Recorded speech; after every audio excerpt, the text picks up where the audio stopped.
እንድደርስበት አይደለም የምፈልገው በሰብአዊነት ምንም ጥላቻ የለብኝም ግን በምርጫ ግልጽ በሆነ ምርጫ አብይ ስራ መቀየር አለበት ሀገር ማስተዳደር አልቻለም ይችላልው ካለ ችሎታ ካለው ይችላልው ካለና ችሎታ ካለው አልፈለገም ማለት ነው ማፍረስ ነው የፈለገው ማለት ነው ወደሚፈልገው ነው መውሰድ የፈለገው ማለት ወይ አልቻለም ይችላልው ካለ ደግሞ እሱ ወደሚፈልገው ነው እየወሰደ ያለው እሱ የሱ መንገድ አገርን ያፈርሳል እሱን ካልኩ በኋላ ፌደራሊዝም ወደ 1968 69 ተመልሰናል በሩጫ ቢዚ በመሆን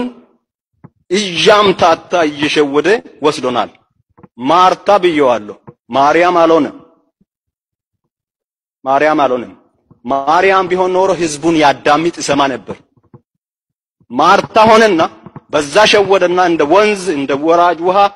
ያሳሳቀ አስምጦናል ተመልሰናል ወደ 1968 69 ተመልሰናል ማለት እነዚህ አሃዳቢያን የማላቸው ትሬስፓሲንግ ናሽናሊስትስ የሚላቸው ጥቂት ቡድን ሙሉ አማራ እንኳን አይደለም ጥቂት ለአማራውም በሽታ የሆኑ ሰዎች ለኛ ብቻ አይደለም በሽታ የሆኑ ሰዎች እነሱ ከኛ ከድጡ ወደ ማጡ ከገባነው በላይ እነሱ ከድጥ ወደ መቀመቅ ወርደዋል እነሱ መፍትሄ አያመጣም የአብይ መንገድ የኢዜማ መንገድ መፍትሄ አያመጣም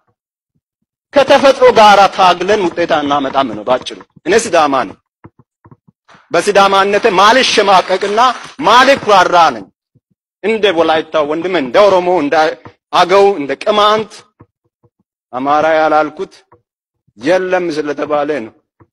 ድሮ አለ ሲባል ነበር ያደኩት የለም ብለዋልና አለሁ ካለ እሱ ያስረዳኝ ይሄ ነው ፋክት ያን ካልኩ በኋላ ወንድሜ